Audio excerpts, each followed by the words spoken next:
Chris Duffin, Brandon Morgan here. Got something really cool to show you. This is what I've been using to train for handheld weights for the last several years, if you've seen any of my videos. So I've done a collaboration with Havoc in creating the KyüBell. And not just the KyüBell, but the KyüBell system. And what I mean by system is it's this weight, when you use it in a specific fashion, can accomplish so much more that you can't accomplish with a normal weight. So I'm going to dive into that system, but first I just want to show you that there is kind of some cool things, a lot of different positions that you can do. So this is like a kettlebell rack position, right? You could snatch it into that position, okay? We've got a traditional dumbbell, basically. We can grab it in a through position, kind of a center mass position, right? We can hold it in this long lever position. And we've got a lot of different handles. But how does that make a system? The KyüBell system is all about being able to maximize the time under tension. So during not just the set, the rep, but the time under tension of the workout.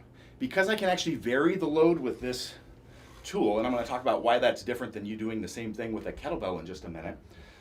I can loop a lot of exercises together. I can move from one exercise to the next because I don't have to set it down and grab another one. Even a power block that's adjustable, I got to set it down and set up a new one.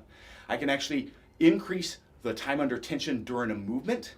I can actually change the force curve during the movement, which allows me to do mechanical drop sets and all sorts of things in this manner. So I've got this detailed out here. I can maximize the force curve, get the most amount possible out of a workout that I couldn't do with a dumbbell. From there, I can actually do mechanical drop sets by varying the load, and I can eliminate the torque pause in a joint stack. So I'm going to talk about all these things. What does that mean? That means like in a bench press, you're basically resting at the top of the bench press. We can eliminate that so that the pec and shoulders are still on. And then I can loop exercises together. I can go from one to the next because I have this variable load in my hand that I can make the adjustments in weights with never stopping. So I can superset 3 or 4 exercises, for example, and never stop. So it allows me to do some really cool things in a systematic fashion, and that's why I call that. So let's talk playground physics. So we're going to talk about torque and moment arms. All right. So in this, we're doing a curl. And we're applying force to this joint in this fashion, all right? That force on that joint happens from both this load as well as the moment arm right here, right? So this load, this creates the torque on the joint. But if I'm over here, right here, now I've got very little as far as my moment arm from the center of this weight to the center of that joint. This is why it's super easy at the bottom of a curl to move this weight down here, and then as you get towards the top, it gets a lot harder, right? So let's manipulate this. We can actually do some cool things here. So if we understand that concept, we're going to take the curl again, all right? And if I hold the KyüBell right here, I have the same moment arm, and then I bring it here at the bottom, and I have a significantly larger moment arm to start this lift. Finish position is still the same, but I've changed that force curve significantly. All right, so I've taken here at the peak where Brandon was lifting this higher intense to very medium and actually changed it so that this is getting more force through this range of motion, right? And you could do things like, well, I can actually make it harder right here, right? So now I've extended that force curve, but I've also haven't increased it here, right? So what does that do? That allows a little bit of momentum, so I could really hit and target the muscle in this contracted position versus the extended, so I could change where the force is. So 2 different ways. But the mechanical drop set, I could start dropping this and changing this movement through time to be able to keep going as the load, the torque actually changes and reduces all the way to in here. We're flipping it up into there. So in this position, in the down position, or through here, I've made it easier, which then allows me to actually get through and finish out those last few reps and keep going, reducing the total weight, or not the weight, but the actual torque on the joint by changing that moment arm. Let's pause for me to catch my mind. So I'm going to have you demonstrate this. This is where it's going to be hard with the current KyüBell. So this is going to be the hard one, because you're going to have to hold it like that, which we need kind of a lighter weight. Can you do that? The bottom sort. But Yeah. All right, let's go. Okay. All right, we're at a demo. Yep. So let's see that in reality with Brandon. He's got it here. Go ahead and go down. And we saw just how hard it was. You're really struggling at the bottom. Wow. You can see he's getting more force during this movement, more balanced force curve than we can with any other movement, right? And now we'll make it easier. Okay. Boom. Boom. And then if he goes to failure, when you're in that up position, just swing it into there. And then it becomes even easier. Use a little momentum. We can keep going. So instead of stopping at 10 reps, you make it a little easier. Get 12. Keep going 20. Move to the next exercise that maybe needs a slightly different weight. And we can modify that non-stop. Pretty incredible things that allows us to do in that fashion. The same thing takes in place when we're doing like any sort of raise. Could be a lateral raise, a front raise, but we've got that here versus here. I can again shift that and change it so that I increase the torque there, raise it, still the same here, or again, make the whole thing heavier than crazy possible. And this is where we can talk about the differentiation between it and a kettlebell. So a kettlebell is so far, the weight is so far displaced that you can't actually hold it in a numerous of these positions. So you actually need this very particular distance because we want the force to go into whatever joint we're working, right? And not be on the wrist. And that's why we have these different handle sizes. In some applications, a smaller size is better. Another size is going to be easier. In some applications, the larger size is going to be easier. It's going to vary. I like to think about it in the Goldilocks example. So we got Papa Bear, Mama Bear, Baby Bear.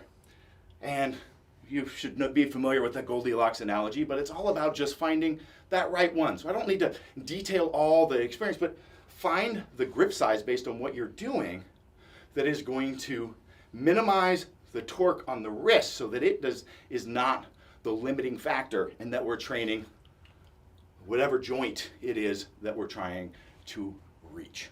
So Brandon's going to demonstrate the lateral one, and I want to abuse Brandon, so we're making him use a heavy one for a lateral raise. Gonna have fun, right, Brandon? Oh, yeah. So we're starting in this position where it's gonna be the same exact torque load that a 20-pound weight would normally cause, but at the bottom, it kicks in right away.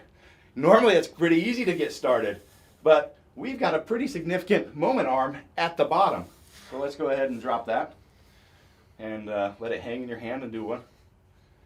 And we can see now he's able to get that momentum all the way through as he fatigues. If he starts fatiguing even further, you can drop it here or actually swing it out here. Boom, and it's even. Let's talk about that weird term I talked about, joint stack. So we're pressing. Everything gets stacked real nice in the bench press at the top of the lift where you can kind of hang out for a long time. Maybe not forever. You're still taking a little bit of fatigue, but we have everything stacked. So in every rep, you start getting tired, what do? You start pausing at the top so you can have a little bit of a break. Boom. Let's put that in our rack position. Hang that weight on the outside. What have I done? I have a moment arm. I never, in my pressing, ever have a break from the lifting. This torque on this joint is always on. we don't have a bench here, so Brandon's going to do a little gymnastics and practice that wrestling bridge, right? There we go. And let's go ahead and move that into an outer position so they can see you. There you go. And boom, right there at the top. This stays active all the time, especially as you put a heavier load on there. So again, same thing for any overhead pressing. Any time of pressing work, we never get a break, which is pretty damn cool, maximizing that time under tension. Hopefully now you understand what I'm talking about, actually changing the force curve, right? This is pretty crazy. I can make it easier and get a little momentum, or actually reduce the torque on the joint, or I can increase it and get it more balanced than you could ever have with a normal weight. And this comes through having this right offset. So we can't have a huge weight sitting out there or it becomes a wrist exercise.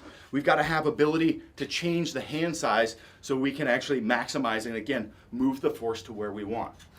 It's not all about just being able to have it in a rack position, right? Or being able to support a hurt wrist, or being able to use a center mass approach, or having that long lever to really load things up. It does all that too. But man, when you start playing with how we actually apply the force, we can really tailor and do some crazy things. So with just a couple of these bells, and this is the amazing thing, just a couple of them, you can do an entire training. I only use 3 different sizes, a 20, a 30, and a 40. That's it. And I'm able to, for 2 years now, be able to do all of my handheld weight training with that. Now I do use a little bit of BFR, so if I wasn't doing that, that makes it a little harder. I might be using the 30, 40, 50 as my set. But it's so much better than, let's say, an adjustable power block or an adjustable dumbbell. Can't do the same thing because I am literally changing it with never setting down. And then I open up the option of being able to do, my swings, my snatches, my extended challenging work for balance and other things, hitting those stabilizers. This is the ultimate in a handheld training implement, a handheld weight. There's nothing else like it, and man, it is crazy what you can do with it. The KyüBell. So one of the primary reasons that I absolutely love this thing, I'm going to be honest, the first time Duffin explained this to me, it went just a little over my head, talking about moment arms and things of that nature. It's not something that was necessarily covered in my degree or any of my certifications, but at the same time, the second I touched it, I felt the benefit. You got to think about it like this: time under tension, range of motion, all of these primary principles of hypertrophy, it is maximizing in a way that's putting less strain on your joints and on things that we don't necessarily want. And furthermore, my entire life I haven't been able to do a lateral delt raise due to an injury that happened to me when I was really, really young. You put this bad boy in my hand and all of a sudden I can crank out reps and get awesome stimulation for those lateral delts. So it doesn't matter if we're talking about maximizing your physique, doesn't matter if we're talking about rehab, doesn't matter what we're talking about here. These have a place in any part of the fitness industry, and they're unbelievably beneficial for someone like myself.